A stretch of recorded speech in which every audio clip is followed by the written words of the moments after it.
Hey everyone, we are here today on the Yo Pro No with Walker Zimmerman, a professional soccer player with Nashville SC. So before we dive into the details, just want to let you know of the connection here. So Walker and I are actually both Furman grads, or we'll get to, Kind of, yeah. Go Paladins. Yeah, go Paladins. But we both have that connection. We never actually overlapped at Furman. But he's going to tell us a little bit about his journey today, and we're going to start with that. So I'm going to hand it over to you, Walker. Can you give us a little bit of a background on you, where you're from, where you currently are, and then we'll talk more.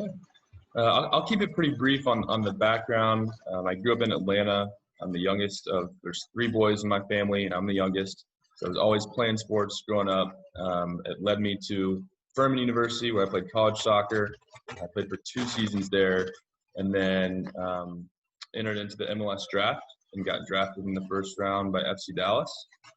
So I left as a 19-year-old to Dallas by myself and spent 5 years at FC Dallas.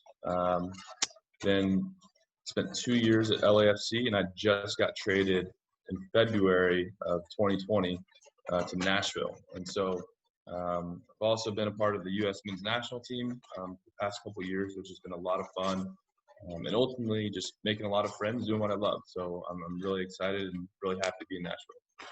Great. Thanks for that recap. Can you, looking back, you're 19 years old, leaving Furman University, would you have, is this what you always wanted? Growing up, is this what you knew you wanted to do?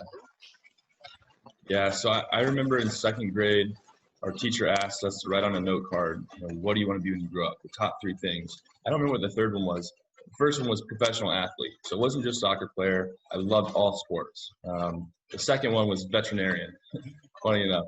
And so, growing up, I played all sports. And then by about 8th grade, I think I realized, okay, if I'm going to make it and really make a run at this, I probably need to choose one.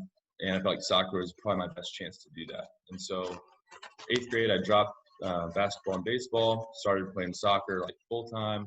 Full-time as a kid, that's funny. Played soccer, and ultimately led me to some youth national teams, led me to Furman, and then ultimately had a successful college career that led me to the draft. So, yeah, always have wanted to be a pro athlete, always wanted to be a professional soccer player, and thankfully it worked out for me because I know the percentages are really small. Great. What is your day-to-day? What does it look like? I think a lot of people would be interested in knowing. Yeah, the day-to-day in quarantine or the day-to-day in a normal? For clarification. Why don't we do a 2-part answer there? That's great. So quarantine has obviously been different for everyone, no different for us as athletes. Until recently, we couldn't even go into the training facility to use their fields or any of their equipment or anything. So they had actually delivered to everyone's home through a gym partnership, a stationary bike. And we were given these Whoop straps, which basically monitor your heart rate, your recovery, your sleep, your strain for the day. And so it was a way for them to be able to make sure that everyone stayed on top of things and working out. So they gave us plans, but we're pretty flexible as long as you're doing something. So I saw that, and this is where the mental side I think really comes in as for me and for being an athlete, is you just have to go into some dark places sometimes and find ways to push yourself and motivate yourself. And I found that it's way easier for people to do that if they're doing what they love. And so for me, it's so clear in my mind. I have a goal, I have a vision. I want to play in a World Cup. And so you could boil down all my goals in soccer to one thing. It's probably I want to play in a World Cup. And so I'm out on my stationary bike, and I'm looking out kind of out of our backyard, and I see this tree limb, and it's just hanging over the backyard. And I just picture that tree limb dangling, the World Cup roster spot on. And I'm just biking. I'm chasing this thing, just drenched, covered. And it's you don't think you can go any further. And it's I'm looking around, picturing the other players that I'm competing with to get there. So it's you have to somehow mentally go into a place if you really, really want something, and really mentally get to somewhere to help you get there. And so all that to say, my quarantine schedule has been, a lot of working out, and it's been a really good time for me because you're almost allowed to work out more because you're not saving yourself for games. Right. So I am following like Nashville's schedule. So Monday, Tuesday are going to be decent days, maybe a 7 out of 10. I was biking, working out. Wednesdays would be completely off. Thursdays would be another hard day. Friday would be light. Saturday would be like a game day. So I would basically do a mock game day and try and do basically a max heart rate, max intensity type workout for a longer period of time to get my strain really high, and then recover on Sunday. And so kind of keeping the same schedule, I found that was extremely important for me. So yeah, the short answer would be schedule, wake up, 4 eggs, a couple pieces of bacon, a little bit of avocado, digest that, do some New York Times crossword, USA Today crossword. Yeah, you got to do something. Drink a cup of coffee, and then start working out, maybe 10. Do that for 2 hours. Then I play video games with some friends from around the league for about 2 hours. And then from maybe 3 till the rest of the day, it's hanging out with Sally, doing a lot of cooking these days, doing a lot of Netflix. Now is a typical day. And the schedule is pretty much the same when it's with Nashville, just slightly different. Yeah. Well, that's great. Thanks for that recap. Yeah. That really, I think, gives good context and a good comparison. Life in quarantine is obviously really different. And I want to talk about that a little bit more. So moving forward, you said that up until recently, you weren't able to go in the training facilities. So are you able to be in the training facilities now? Yeah. Okay. Yeah, so as of about 2.5 or 3 weeks ago, so 2.5 or 3 weeks ago, we gained access to the facility, and they allowed us to do individual trainings where you show up and it's really weird. We have 2 training fields, and you can have 1 player per quadrant, and so there's 4 players on each field, but you can't do any interaction in terms of passing the ball, going into their grid. It's really bizarre, but it's funny how there is a sense of community out there and being able to see other people as you're working out. And a lot of these have been high fitness sessions. It's not that much with the ball since you can't actually pass or do anything. So a lot of it, you're kind of doing your runs on your side of the field, but you're getting to see the other people do their runs, kind of able to compete a little bit. And it's just been really helpful, mentally to know that you're not alone in this. Other people are having to work out and push themselves too. And so I do think it's a chance for, teams to create, some chemistry, some bonding through these types of workouts. Yeah. And you mentioned earlier about, you play video games for a few hours with some of the guys on the team. Yeah. Like what does that look like? I mean, these are your coworkers. And so what does that relationship look like? Yeah, it's really fun because, I feel like some of the best ways for young guys to catch up is they're not going to call people on FaceTime, and just like chat and have a glass of wine. It's like, we got to be doing something. And so, especially with these athletes who are always on the move, it's like playing video games is the perfect way to, 1, have fun, because it is fun for a lot of people, but 2, just to catch up and talk about life and whatever's going on. And so, I play a lot with people actually from national teams. 2 of my best friends are in Seattle, one's in New York, and so that's our usual squad.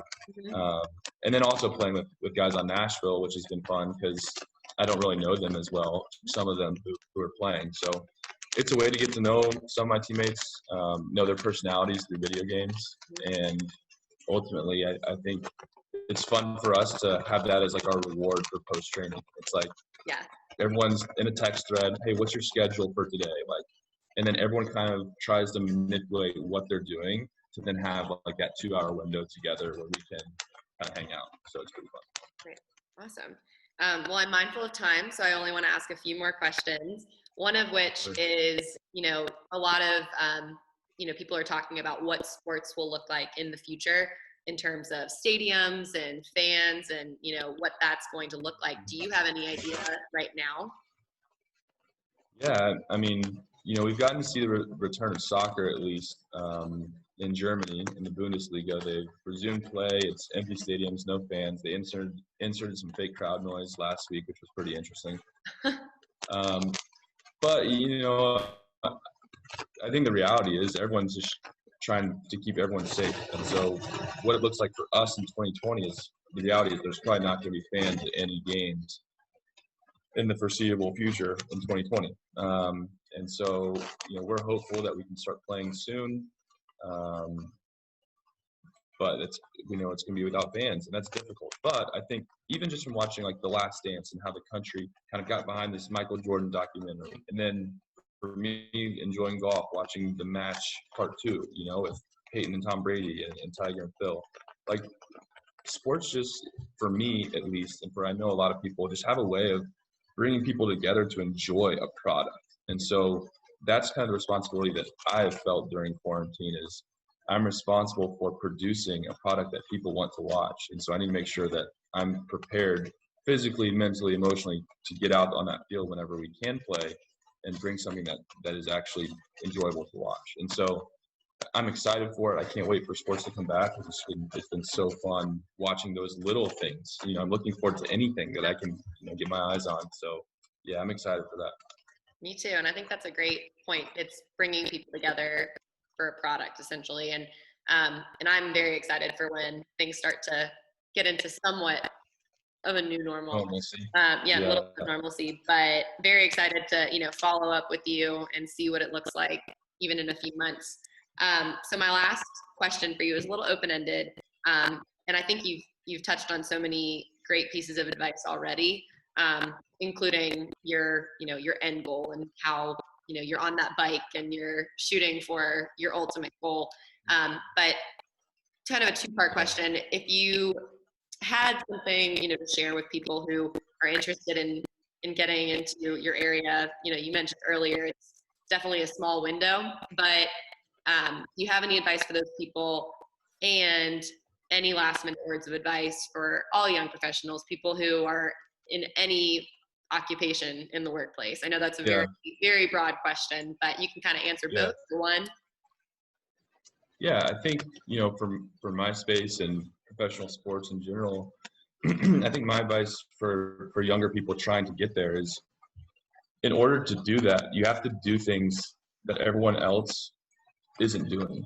So if you're on a club soccer team and you have training 3 times a week with your team, and you're training Monday, Wednesday, Friday, if you aren't doing extra things on Tuesday and Thursday, and you're doing the same thing as everyone else, you're not going to then separate yourself from everyone else. So for me, a quick example would be at Furman. I knew, obviously, going to college, I wanted to go pro.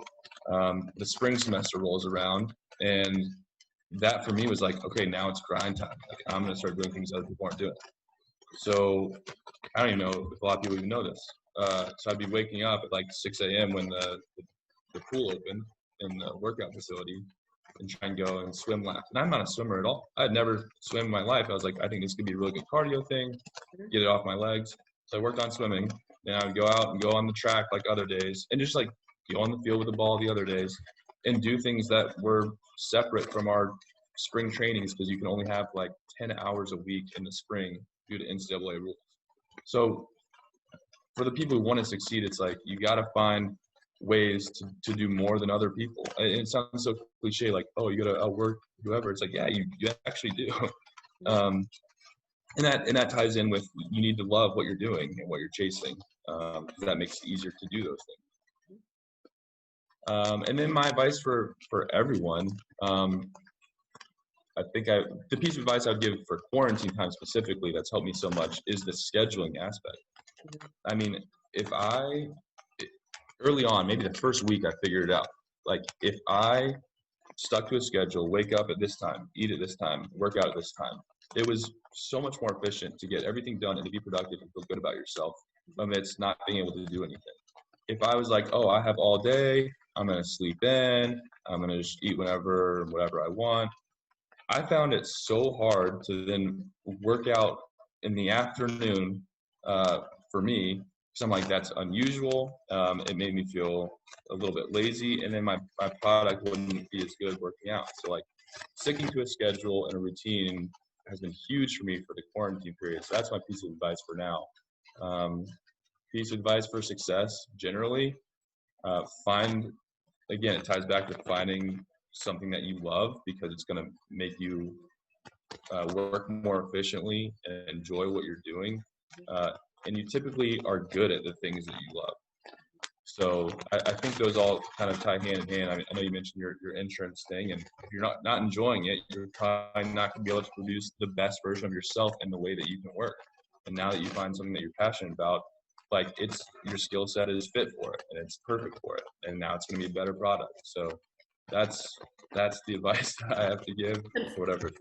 That's perfect. I love that, Walker. I think I really appreciate you and your time today and sharing that, because it's really clear that you have been so successful because of what you did, earlier on, like in your time at CNN. You set yourself apart.